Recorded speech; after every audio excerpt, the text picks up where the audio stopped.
ഏതു നേരവും സംശയിച്ചു കൊല്ലുന്നൊരു ഭാര്യയല്ലാതെ ഇഷ്ടത്തോടെ സംസാരിക്കാൻ ഒരു കുഞ്ഞുപോലുമില്ല. ഡോക്ടർ വിഷമിക്കണ്ട. ഡോക്ടറുടെ മനസ്സെന്താണെന്ന് ഞങ്ങൾക്ക് നന്നായിട്ട് അറിയാം.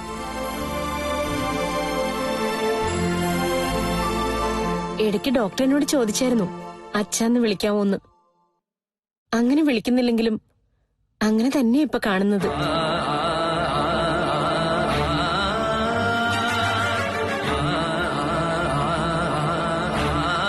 അതുകൊണ്ട് സ്വന്തം മോളെ പോലെ എന്നെ കരുതാം.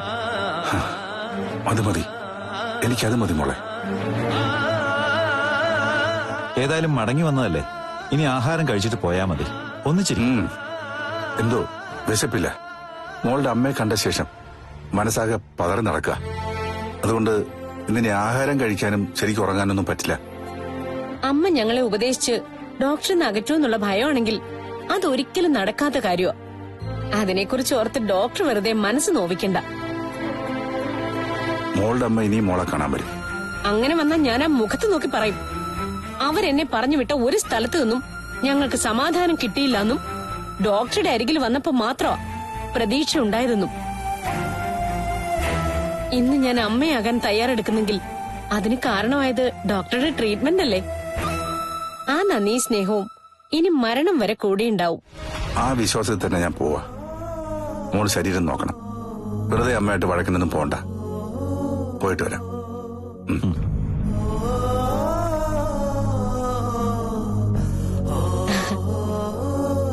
എന്ത് നല്ല മനുഷ്യനല്ലേ നന്ദുവേട്ടാ?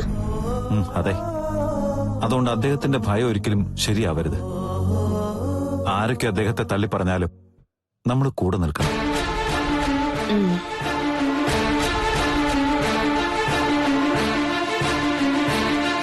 നിങ്ങളിതെവിടെയാ ചുറ്റിയടിച്ച് നടക്കുന്നേ? ആഹാരം കഴിക്കാൻ പോലും കണ്ടില്ലല്ലോ. എന്താ, ഞാനറിയാതെ ആരെങ്കിലും വെച്ചുകൊള്ളുമ്പോ തരുന്നുണ്ടോ? ഒരുപാട് പേര് നിന്നെക്കാളും നല്ല ഭക്ഷണം വെച്ച് പലരും എന്നെ സൽക്കരിക്കുന്നുണ്ടെന്ന്. പുറത്തുപോയിട്ട് നല്ല മൂഡിലല്ലല്ലോ തിരിച്ചു വന്നത്. എന്താ, പോയെടുത്തൊന്നും വേണ്ട രീതിയിൽ സ്നേഹം കിട്ടിയില്ലേ? ഇല്ല, എന്റെ പഴയകാല കാമുകി എന്നെ കൊല്ലാൻ വന്നു. എന്റെ നേരെ തോക്ക് ചൂണ്ടി. പലരെയും വഞ്ചിച്ചിട്ടുണ്ടല്ലോ. അതുകൊണ്ട് അങ്ങനെയൊക്കെ സംഭവിക്കാൻ സാധ്യതയുണ്ട്. നിനക്കിപ്പോ എന്താ വേണ്ടത്? ഈ വീടിനകത്തേക്ക് പകൽ സമയം അധികം വരാത്തത് നിന്നോട് ഇനിയും വെളിപ്പെടുത്തേണ്ട കാര്യമൊന്നുമില്ലല്ലോ. നിന്റെ സംസാരം തന്നെയാ. ഉള്ളത് പറഞ്ഞാ ഇതിനകത്തോട്ട് കയറുന്ന എനിക്ക് ശ്വാസം വിടില്ല. പിന്നെ ശ്വാസം വിടുന്നത് എവിടെ പോകുമ്പോഴാ? അവളെ കാണുമ്പോഴാണോ? ആ മഞ്ജുവിന്റെ അമ്മേ.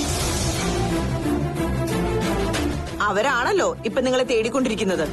ഞാനും അവരും തമ്മിൽ മുൻകാല പരിചയമില്ലാന്ന് നിന്നോട് പറഞ്ഞതാ.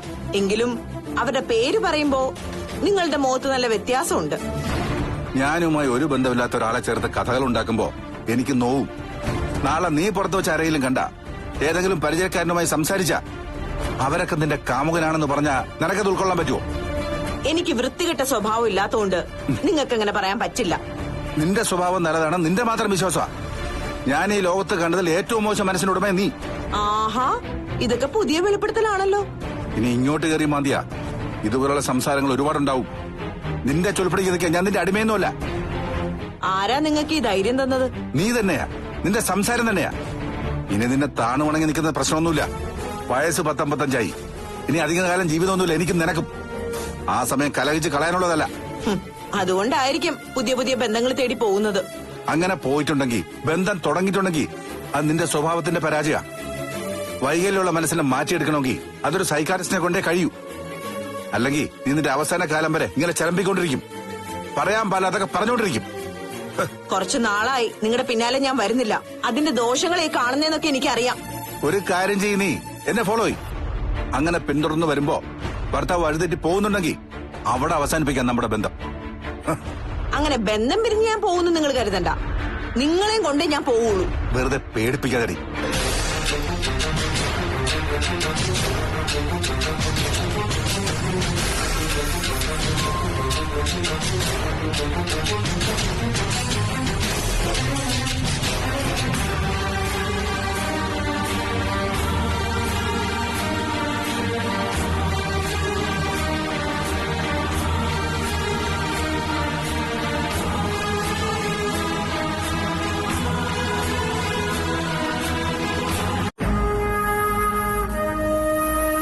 എന്നെ കണ്ട കടിച്ചു കയറാനുള്ള കലിയുണ്ടാവും മഞ്ജു എടുത്തേക്ക്. എന്നാലും കുഴപ്പമില്ല. നമുക്ക് അവിടം വരെ ഒന്ന് പോയാലോ? എന്തിനാ അങ്ങോട്ട് പോകുന്നത്? നമുക്കൊന്നിച്ച് അവിടം വരെ ഒന്ന് പോവാന്നേ. എന്നിട്ട് അപ്പച്ചിയുടെ ഇപ്പോഴത്തെ അവസ്ഥ ഒന്ന് പറഞ്ഞു നോക്കാം. അതൊന്നും കേൾക്കാനുള്ള ക്ഷമ അവർക്കുണ്ടാവില്ല. എന്നാലും ഒന്ന് പോവാൻ മാളൂ. അവിടെ ചെന്ന് എന്ത് സംഭവിക്കുമെന്ന് എനിക്കും ചേച്ചിക്കും നന്നായിട്ട് അറിയാം. പിന്നെ എന്തിനാ അവിടേക്ക് പോകുന്നത്? അമ്മ അരുണേട്ടനും ഒക്കെ നമ്മൾ അവിടെ പോയിന്നറിഞ്ഞ നമ്മളോട് ദേഷ്യപ്പെടുത്തേ ഉള്ളൂ. ആ ജീവൻ എന്ന് പറയുന്ന ആള് ഒരു ഡോക്ടറാണെന്ന് ആരും എന്നോട് പറഞ്ഞിരുന്നില്ല. എന്തിനാ സത്യം മറച്ചു വെച്ചെന്ന് എനിക്കറിയില്ല. എന്തായാലും അയാളുടെ അടുത്ത് ഏടത്തി പോകുന്നത് അപ്പച്ചിക്ക് ഇഷ്ടമല്ല. അയാളെ പറ്റി എന്തെങ്കിലും അമ്മയോട് ചേച്ചി ചോദിച്ചായിരുന്നോ? അയ്യോ, ചോദിക്കരുതെന്ന് അരുൺ സാറും മുത്തശ്ശനും ഒക്കെ പറഞ്ഞതല്ലേ. പിന്നെ ഞാൻ ചോദിക്കൂ? ഒന്നും മിണ്ടിയിട്ടില്ല. മിണ്ടണ്ട. നമ്മൾ അങ്ങനെയൊക്കെ ചോദിച്ചാ അമ്മയ്ക്ക് വീണ്ടും BP കൂടും. ചേച്ചി ഒരു കാര്യം ചെയ്, ഏട്ടത്തിയെ പോയി കാണാതെ കുറച്ചു നേരം കൂടി അമ്മയ്ക്കരികിലിരിക്കെ. അപ്പച്ചി ചെറുതായി ഒന്ന് മയങ്ങി. അപ്പോഴാണ് ഞാൻ ഇങ്ങോട്ട് പോകുന്നത്. അല്ല, നമ്മൾ എന്തിനാ മഞ്ജു ചേച്ചിയെ കാണാൻ പോകുന്നത്? ഡോക്ടർ ജീവനെ ഇനി കാണരുതെന്ന് പറയാനോ? അങ്ങനെ നമ്മൾ പറഞ്ഞാ എന്നും ചേച്ചി അയാളെ പോയി കാണും. ചേച്ചിക്ക് അറിയാലോ, അയാളുടെ അടുത്ത് പോയതിനു ശേഷം മഞ്ജു ചേച്ചിയുടെ ആഗ്രഹം നടന്നത്. അങ്ങനെയുള്ളപ്പോ അയാളോട് ചേച്ചിക്കും അനന്തവേട്ടനും തീർത്താ തീരാത്ത കടപ്പാടുണ്ടായിരിക്കും. ആയിക്കോട്ടെ, അയാളെ എന്തിനാ കുടുംബത്ത് കയറ്റുന്നത്? അതൊക്കെ അവരുടെ ഇഷ്ടല്ലേ കാർത്തുവെച്ചി. അപ്പച്ചിയുടെ വിഷമം നമുക്ക് പോയെന്ന് പറഞ്ഞു നോക്കാം. നമ്മളൊക്കെ സങ്കടപ്പെടുന്നത് അവർക്കൊരു രസ, അത് സന്തോഷ. നമുക്ക് അവിടം വരെ പോയി കാലി പിടിച്ചെന്ന് പറഞ്ഞു നോക്കാം. ഏട്ടത്തിയുടെ ഇപ്പോഴത്തെ പോക്ക് അപ്പച്ചിയെ കൊല്ലുവെന്ന് അവരെ പറഞ്ഞ് മനസ്സിലാക്കാം. അമ്മ മരിക്കണമെന്ന് ആഗ്രഹിക്കുന്നവരോട് അതൊക്കെ പറഞ്ഞിട്ട് എന്താ കാര്യം? മാളൂന് എനിക്കൊപ്പൊന്ന് വരാൻ പറ്റുമോ? വരുന്നതിൽ ബുദ്ധിമുട്ടൊന്നുമില്ല, പക്ഷെ പ്രയോജനം ഉണ്ടാവില്ല. സത്യം പറഞ്ഞ എനിക്കിപ്പോ അവരെ കണ്ണെടുത്താ കണ്ടൂടെ കാർത്തുവെച്ചി. അവരെ കാണരുതെന്ന് പ്രാർത്ഥിച്ച് നടക്കോ ഞാനിപ്പോ. മഞ്ജു ഏടത്തി മാളൂന്റെ സ്വന്തം ചേച്ചിയാ. പിന്നെ ചേച്ചി പേരിനങ്ങനെ പറയാം, പക്ഷെ ഞാനിപ്പോ അവരെ ചേച്ചിയായിട്ട് അംഗീകരിക്കുന്നില്ല.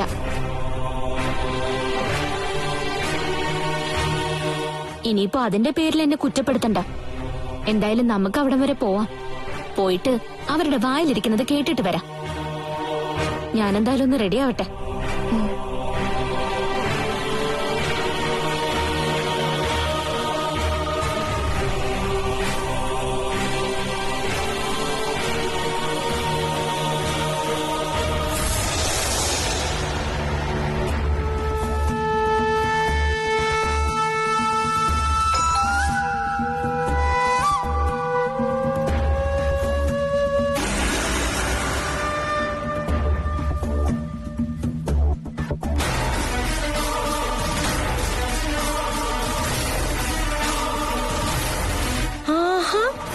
ആരെയും വന്നിരിക്കുന്നത്?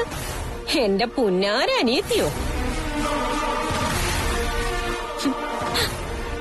നീ നോക്കാൻ എന്തു കേട്ടാ, പരിചയമില്ലാത്ത ഒരാള് വന്നിരിക്കുന്നു. ഒറ്റയ്ക്കാണോ വന്നത്? ആയിരിക്കും. അവളുമായിട്ട് തെറ്റിക്കാണും. അപ്പൊ പിന്നെ എന്നെ കാണുമെന്ന് തോന്നുമല്ലോ. അതോ ഈ കാണിക്കുന്നതൊക്കെ അഭിനയാണെന്ന് പറയാൻ വന്നതാണോ? അങ്ങനെയാണെങ്കിൽ നിന്നെ ഞാൻ 2 കൈ നീട്ടി സ്വീകരിക്കാം. എനിക്ക് അങ്ങനെ ഒരു സ്വീകരണം വേണ്ട. ഞാൻ ഒറ്റയ്ക്കല്ല വന്നിരിക്കുന്നത്, എന്നോടൊപ്പം ഒരാള് കൂടിയുണ്ട്.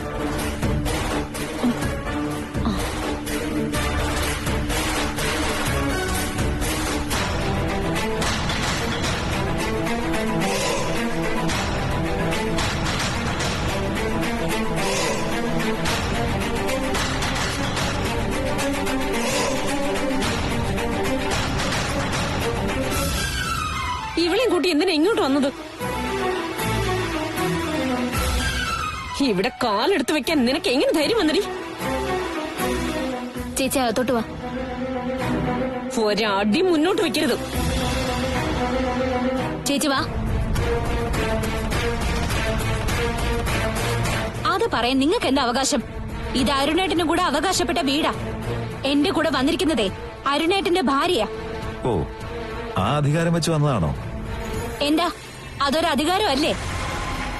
ഇവിടേക്ക് വരുന്ന കാർത്തു വെച്ച് ഇറക്കി വിടാൻ നിങ്ങൾക്കൊന്നും കഴിയില്ല. അങ്ങനെ കഴിയണമെങ്കിൽ ഈ വീടും പറമ്പും നിങ്ങളുടെ പേരിലാവണം. ഞങ്ങൾ വഴക്കിന് വന്നതല്ല. ഇവിടെ വന്ന ശേഷം അപ്പച്ചി ആകെ തളർന്നു കിടക്കുവാ.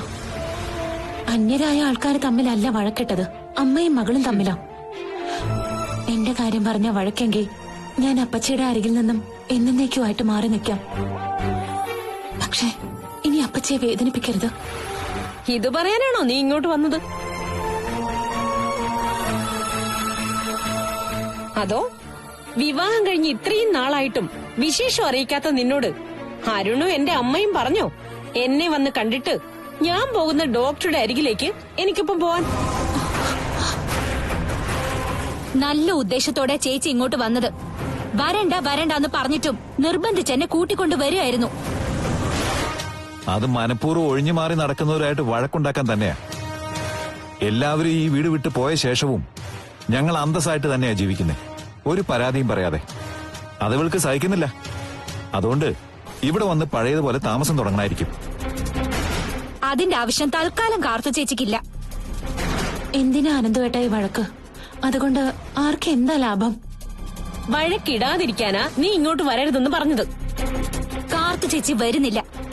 പക്ഷെ നമ്മുടെ വീട്ടിലൊരു ബർത്ത്ഡേ ഫംഗ്ഷൻ നടക്കുമ്പോ അവിടേക്ക് ചേച്ചി പാഞ്ഞു വന്നത് എന്തിനാ? ആ ചടങ്ങ് അലമ്പിയത് എന്തിനാ? ഹ, അങ്ങനെ ഒരു അബദ്ധം എനിക്ക് പറ്റി. ഇനി ഒരിക്കലും അത് ആവർത്തിക്കില്ല. നമ്മുടെ അമ്മയ്ക്ക് എന്നും 2 മക്കളാടി. ഇവള് വരുന്നതിന് മുൻപേ ഞാനും നീയുമായിരുന്നു മക്കള്. ഇവള് വന്ന ശേഷം ഞാൻ പുറത്തായി. അമ്മയ്ക്ക് ഞാൻ മരിച്ചു കഴിഞ്ഞു. ഇപ്പോ നീയും ഇവളുവാ അവരുടെ മക്കള്. ഏട്ടത്തിക്ക് ഏറ്റവും കൂടുതൽ സഹായം വേണ്ട സമയമായത്. പ്രസവമൊക്കെ അടുത്ത് വരുമ്പോ ഏട്ടത്തിയുടെ അമ്മയും അരുൺ സാറിന്റെ അമ്മയൊക്കെ അടുത്തുണ്ടെങ്കിൽ അത് മറ്റാരും അടുത്ത് വന്ന് നിൽക്കുന്നതിനേക്കാളും ആശ്വാസമായിരിക്കും. അങ്ങനെ ഒരു ആശ്വാസം എനിക്ക് വേണ്ട. നിന്നെ സ്നേഹിക്കുന്നവരാരും എന്റെ അരികിൽ വേണ്ട.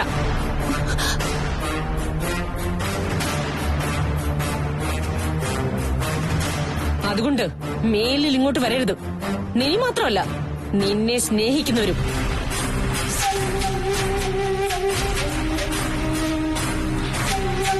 പോ, ഇറങ്ങി പോടി.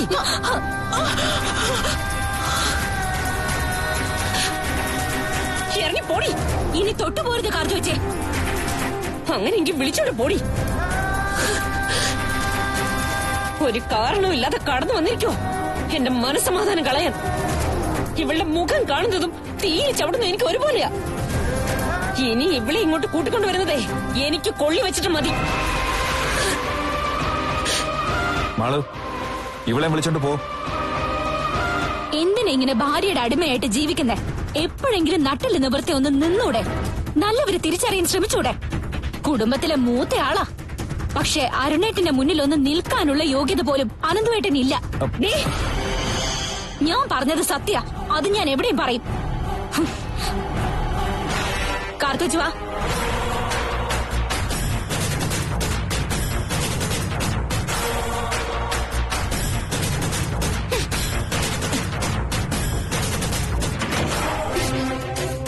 ഇതിനൊക്കെ അവരുടെ കരണത്താ കൊടുക്കേണ്ടത്, എന്റെ അമ്മയുടെ. അവളെ പറഞ്ഞ് ഇങ്ങോട്ട് വിടുന്നത്. എല്ലാത്തിനുമേ അപ്പച്ചിയെ കുറ്റം പറയുന്നത് നിന്റെ കുഴപ്പാ. അത് ആദ്യം നിർത്ത്.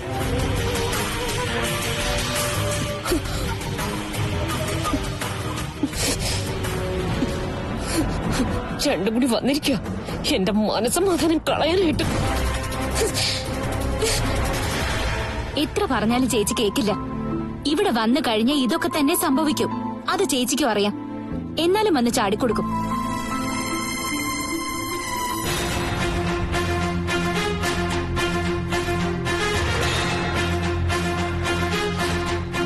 ഇവളെന്തിനാ ഇവിടെ വന്നത്?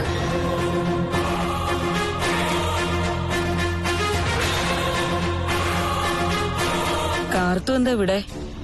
ഞങ്ങളൊന്ന് ഏട്ടത്തിയമ്മയെ കാണാൻ വന്നതാ. അയ്യോ, എന്നിട്ട് എന്തായി? ഇവിടത്തെ കൊച്ചമ്മ വിളിച്ചപ്പാടായോ? എന്തിനാ ചേച്ചി ഇവരെ കണ്ടിട്ട് വിശേഷം പറയാൻ നിൽക്കുന്നെ? 2 സൈഡിലും നിൽക്കുന്ന കൂട്ടത്തിലാ ഇവര്. എനിക്ക് ശമ്പളം തന്ന ജോലിക്ക് നിർത്തിയിരിക്കുന്നത് മോടെ ചേച്ചിയല്ലയോ? പിന്നെ എനിക്ക് അവരെ ദുഷിക്കാൻ പറ്റുമോ? പത്മിനി ചേച്ചിയോട് ഒരു കാര്യം ചോദിച്ചാ സത്യം പറയോ? പറയാൻ പറ്റുന്നതാണെങ്കിൽ പറയാം മോളെ. ഇന്ന് മാളുവിന്റെ അമ്മ ഇവിടെ വന്നപ്പോ എന്താ സംഭവിച്ചത്? അതെനിക്കറിയില്ല. അമ്മ ഇവിടെ വന്നിരുന്നോ? അതും അറിയില്ല. ഇത്തിരി പൈസ തന്നാ സത്യം പറയാമോ? എന്തെങ്കിലും പറഞ്ഞാലും ചേച്ചിയാ പറഞ്ഞെന്ന് ഞങ്ങൾ ആരോടും പറയില്ല. കാർത്തൂൻ എനിക്ക് വിശ്വാസ. എന്നാ മാളുവിനെ വിശ്വസിക്കാം. മാളു ഇപ്പോ പഴയ മാളു അല്ല. ഞാൻ അറിഞ്ഞു കാര്യങ്ങളൊക്കെ. ആദ്യം കരുതി ചേച്ചിയും അനീത്തിയും തമ്മിലുള്ള നാടകമാണെന്ന. പിന്നെ മനസ്സിലായി മാളുവിന് കാർത്തൂനോടുള്ളത് ആത്മാർത്ഥമായിട്ടുള്ള സ്നേഹമാണെന്ന്. കാർത്തുവച്ചി താ.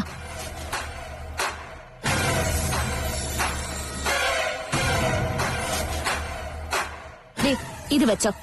എന്നിട്ട് നടന്നത് എന്താണെന്ന് പറ.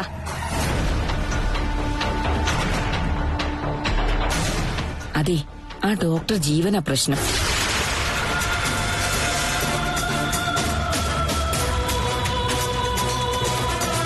അയാളുടെ അടുക്കൽ പോകരുതെന്ന് അമ്മ മോളെ വിലക്കി.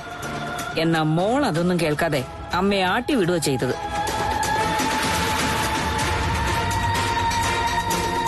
അതിനുശേഷം മോളുടെ അമ്മ ഇവിടെ വന്നപ്പോ അങ്ങേര് ഇവിടെ ഉണ്ടായിരുന്നു ഡോക്ടർ ജീവൻ. ഉച്ചയൂണൊക്കെ കഴിച്ചിട്ട് പോയാ മതിയെന്നും പറഞ്ഞ് ഭാര്യയും ഭർത്താവും കൂടി വിളിച്ചോണ്ട് വന്നതാ. അപ്പോഴാണ് മോളുടെ അമ്മ വന്നത്. മോളുടെ അമ്മയെ കണ്ടപാടെ അങ്ങേര് മോളിലേക്ക് ഓടിക്കയറി ഒളിച്ചിരിക്കാനേ.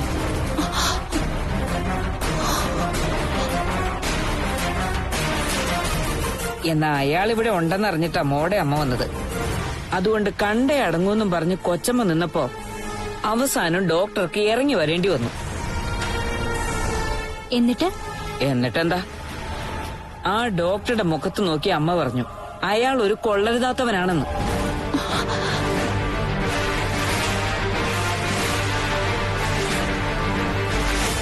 അമ്മയാണ് കൊള്ളരുതാത്തതെന്ന് മഞ്ജുമോള് തിരിച്ചടിക്കുകയും ചെയ്തു. എന്തായാലും വേദനിച്ച മോളുടെ അമ്മ ഇവിടുന്ന് പോയത്. അപ്പച്ചി പോയ ശേഷം ഈ ജീവനും അപ്പച്ചിയും തമ്മില് എന്താ ബന്ധമെന്ന് അയാള് വെളിപ്പെടുത്തുകയോ മറ്റോ ചെയ്തായിരുന്നോ? പണ്ടെന്നോ പഠിച്ചിരുന്ന കാലത്ത് ഈ മോടെ അമ്മയും അയാളും തമ്മിൽ പരിചയം ഉണ്ടായിരുന്നെന്നോ അന്ന് ചെറിയ തോതിൽ ഉടക്കിയിട്ടുണ്ടായിരുന്നു എന്നൊക്കെ പറയുന്ന കേട്ടു. ഞാൻ അടുക്കളയിൽ മറഞ്ഞു നിന്ന ഇതൊക്കെ കേട്ടത്. അമ്മ അയാള് കൊള്ളരുതാത്തവനാന്ന് വെളിപ്പെടുത്തിയിട്ടും അയാളെ ചേച്ചി സൽക്കരിക്ക അല്ലേ? ഒന്നും പറയണ്ട മോളെ. മോളുടെ അമ്മയാ ഇപ്പോ മഞ്ജു മോളുടെ ഏറ്റവും വലിയ ശത്രു. അതിന് എല്ലാവിധ പിന്തുണയും കൊടുക്കുന്ന ഒരു കെട്ടിയോനും. ആനന്ദ് സാറിന്റെ കാര്യ പറഞ്ഞത്.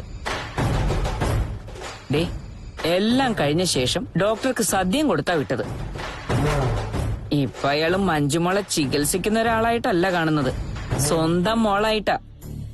അങ്ങേർക്ക് മഞ്ജുമോളെ അത്രക്കിഷ്ട. തിരിച്ചു കുഞ്ഞിനും അങ്ങനെ തന്നെയാ. അല്ലെങ്കിലും അമ്മയെ വെറുക്കുന്നവരാണല്ലോ അവരുടെ മിത്രങ്ങൾ. മോളെ, ദയവ് ചെയ്ത് കാർത്തൂനെ വിളിച്ചോണ്ട് ഇങ്ങോട്ട് വരല്ലേ മോളെ. കാർത്തു നിന്ന നിൽപ്പിൽ മരിക്കണമെന്ന് ആഗ്രഹിക്കുന്ന കൂട്ടത്തിലാ മോളുടെ ചേച്ചി. അതെനിക്കറിയാം. അതുകൊണ്ട് വരണ്ടാന്ന് പറഞ്ഞതാ. എന്നിട്ട് കാർത്തു ചേച്ചിയാ എന്നെ നിർബന്ധിച്ച് ഇങ്ങോട്ട് കൊണ്ടുവന്നത്. കാർത്തൂന് അങ്ങനെ ചില കുഴപ്പങ്ങളുണ്ട്. പോകാൻ പാടില്ലാത്തോടത്തൊക്കെ കേറി ചെല്ലും.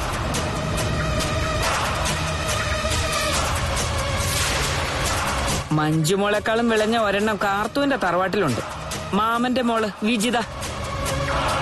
അവളും ചിരിച്ചോണ്ട് വന്നാ കഴുത്ത് നീട്ടിക്കൊടുക്കും, കഴുത്ത് കണ്ടിച്ചോന്നും പറഞ്ഞോണ്ട്. അതാണ് സ്വഭാവം.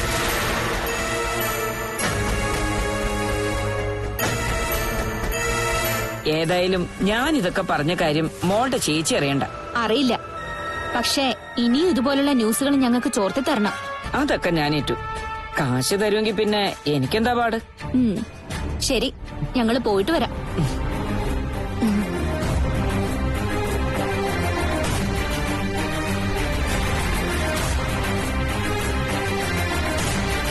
ഡിസംബർ മാസത്തിലെ വ്യാഴമാറ്റം നല്ലതാണെന്ന് ജോത്സ്യം പറഞ്ഞത് എത്ര അച്ചട്ടായെന്ന് നോക്ക്. പൈസ ഏതൊക്കെ വഴിയിലാ വരുന്നതെന്ന് എനിക്ക് തന്നെ അറിയില്ല.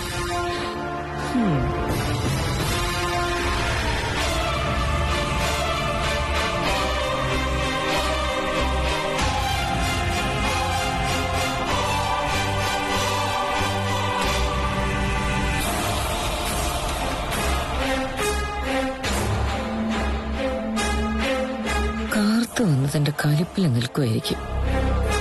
എന്താ ആലോചിച്ച് നിൽക്കുന്നേ? കണ്ടായിരുന്നു മോളുടെ അനീത്തിയെ അമ്മയൊക്കെ പാട്ടിലാക്കിയവള് അനീത്തിക്കൊപ്പം പോകുന്നത്. അവള് വന്നിരിക്കുവോ വിശേഷങ്ങൾ അറിയാൻ? അറിയാൻ വന്നത് വേറൊന്നുമല്ല, മോളെ ചികിത്സിക്കുന്ന ഡോക്ടറെ പറ്റിയാ. പിന്നെ മോളുടെ അമ്മയും ആ ഡോക്ടറും തമ്മിൽ എന്തെങ്കിലും ബന്ധമുണ്ടോന്ന് അറിയണം.